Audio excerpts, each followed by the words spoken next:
Welcome back to you rest, sick boy Adam. I'll take care of this one. Welcome back to Simplifying the State, the podcast where we break down politics so you don't have to figure out why the FBI is hunting down Democrats. As always, I'm Nicholas Perrin. If you would be so kind as to rate us 5 stars and share with a friend, or maybe your local cult, that would be greatly appreciated. I'm doing this alone because Adam is sick, if you couldn't tell.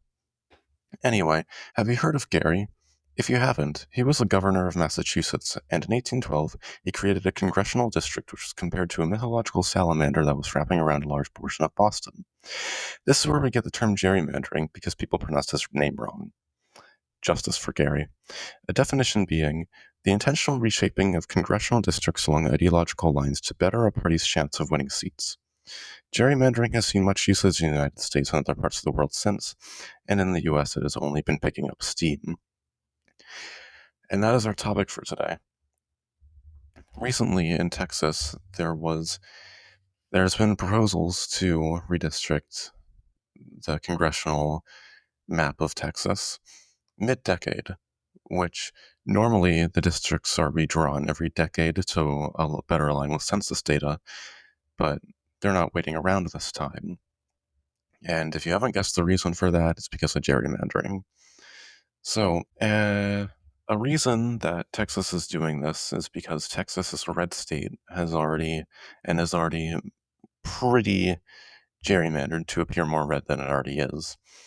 And the Republicans are projected to do poorly in the 2026 midterms, which will decide the new Congress. And usually it's not just a Republican thing this time that the midterms could go poorly for them. Normally the incumbents do poorly in the midterms, but it might go even worse for them this time around because people aren't too happy with them.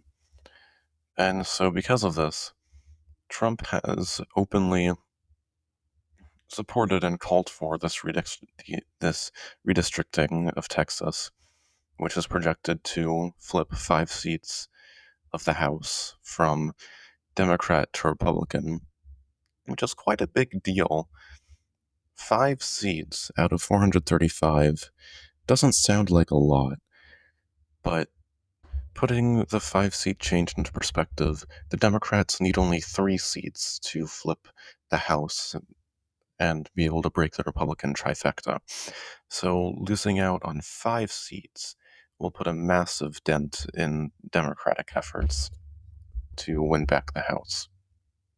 Now, to stop this redistricting from happening, which is up to a congressional vote in the Texas House of Representatives and Congress, Texas Democrats have left and went to solid blue states like California, New York, and Illinois in order to prevent a quorum from happening, which is just 2/3 of Congress needed to be able to hold Congress and pass bills and whatnot.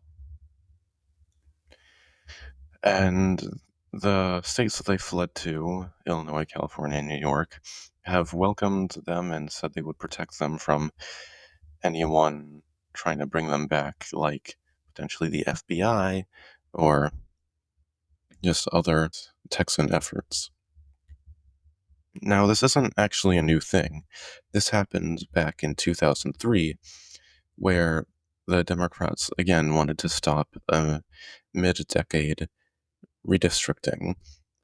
That time they were unsuccessful because a lot of them returned eventually, and Congress was able to meet and have a 2/3 session, and thus was able to pass the gerrymandered district map. And gerrymandering has happened for both parties and states.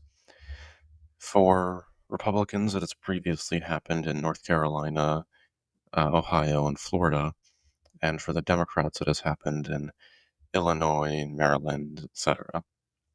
The Republicans have gerrymandered more and more states, but the Democrats aren't innocent either. The Democrats are typically against gerrymandering under many circumstances, but because of this Texas redistricting, a lot of them have made a complete U-turn, with California, New York, and Illinois threatening to change their maps in retaliation to the Texas redistricting. For Illinois, the governor, J.B. Pritzker, already drew a very obviously gerrymandered map, which a comedian pointed out that it looks like it was drawn by a kindergarten class. But J.B. Pritzker didn't care, and California lawmakers have spoken of a plan to temporarily change the district map if Texas goes through with theirs, which the plans aren't final, obviously, but that could potentially win a few more seats back for the Democrats. And the governor of New York has been the most hardline on this. Kathy Hochul has promised to gerrymander in New York a lot and has been very hardline, which has gained support from a lot of Democrats in New York and abroad who have previously thought her to be weak because she didn't win New York by a whole lot in the governor race, winning only by like 6 points, I think it was. So, yeah, the political move of promising to do that will be helpful for her, whether or not that's because of her campaign, or no, not her campaign, her general popularity, or the plan to offset the new Texas map is up for debate. But nevertheless, she'll probably go through with it, although I could not find any plans. Now, because of all this Democratic talk of gerrymandering other states, Trump has suggested in Missouri to also redistrict mid-decade. Now, it's very curious that he would ask Missouri to do that, because Missouri has only 7, I think that's right, 7 House seats. No, 8. Missouri has 8 House districts, but 6 of them are like all of the time Republican, and 2 of them are all of the time Democrat. And because of uh, the way that districts are supposed to be drawn, and that they have to have roughly equal population, you can't change the number of them that exist, it's going to be interesting to see how Missouri could potentially change their map to be even more Republican favored, which the governor of Missouri, Mike Kehoe, has already refused to do. So it's just likely not to happen. Even if Mike Kehoe agreed to try to do it, it probably would not get anywhere unless the Supreme Court of Missouri is feeling especially generous. And alongside this, Trump has been very vocal. I don't think I expressed this enough when I first said this, but he's been very vocal in how much he just wants gerrymandering and redistricting, especially of Texas. He has made no justification other than a blatant power grab, and to try to defend the GOP majority in the House of Representatives. Politically, I don't think this has hurt him that much so far, although it might in the long run. It's hard to say what political repercussions could come from all of this gerrymandering all over, because there's not really a different party that people could go to. If they're against gerrymandering, they could vote independent, but that's not going to go anywhere. That's just going to be a protest. So this will likely only be a congressional battle, it likely won't have any effect on, say, the president or governors or just party popularity in general, since both of them are pretty already in the gutter. But anyway, a question to be asking is how long the Texas Democrats who have fled can last outside of Texas. And I guess this is the part where I say that the FBI hasn't yet said that they're going to be tracking down the Democrats who fled Texas and will try to bring them back. People have, Republican politicians have gestured that they should do that, but they have declined to comment on their plans for it, which there's already some federal government overreach concerns regarding that, although those are probably just some of the least of the concerns given all of the other stuff that has happened throughout the year, but I'm getting way sidetracked now. So, main points for how long they could last. In 2003, they only lasted a couple weeks, and it's tough to say whether they'll be more um, hard-lined and will drag their feet on going back even more than they did then. The Democrats that left will have to, the House Democrats that left will have to pay a $50 fine per day for disrupting Congress. And I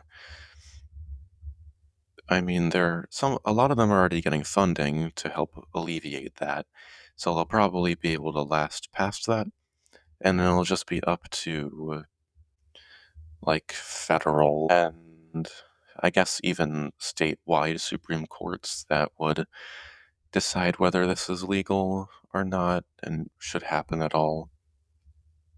But yeah, if I had to guess, I say they won't last a couple of months. They might. I might get proven wrong, but we'll have to see. Anyway, so all this talk about gerrymandering and how it's bad in the short term, but in the long term, it's potentially even worse, and here are a few reasons why. So, gerrymandering will be hard to reverse because if you already have a majority and you decide to make that a majority even stronger and do that even again, as Texas is doing, then that supermajority will be almost impossible to break. And if other states double down on this and also decide to gerrymander past the point of no return, then the political, congressional situation in the United States would remain largely the same. However, there are a few caveats to that, which is that not every state can gerrymander, really, because a lot of them have, a few of them have independent institutions which draw the district maps for them, which all of them should have. And all of them, and a lot of other countries also have that system, but the US is very behind in a lot of things, like the Electoral College, but that's a whole nother can of worms. But the point of this is that gerrymandering, if there is already a very large majority that you have, you won't be competing with the other party anymore. You'll be competing within your own party, which is going to cause a lot of drift in that party, potentially to the extreme level, even more than we've already seen. And at that point, it'll be a completely different political landscape, which is not necessarily a bad thing, but political extremism, as history has shown, doesn't typically end too well. So, yeah, that's pretty much where we stand as of now. Do I have anything else to say? Yeah, I don't think so. Alright. Well, thank you for listening to Simplifying the State. Adam will be back next week to provide another episode. I will likely not be able to because I'm going on a trip. So you'll have to deal with him instead of me, which might be a good change of pace. I don't know. But, yeah. Thanks for listening. Bye-bye. Don't forget to rate it 5 stars.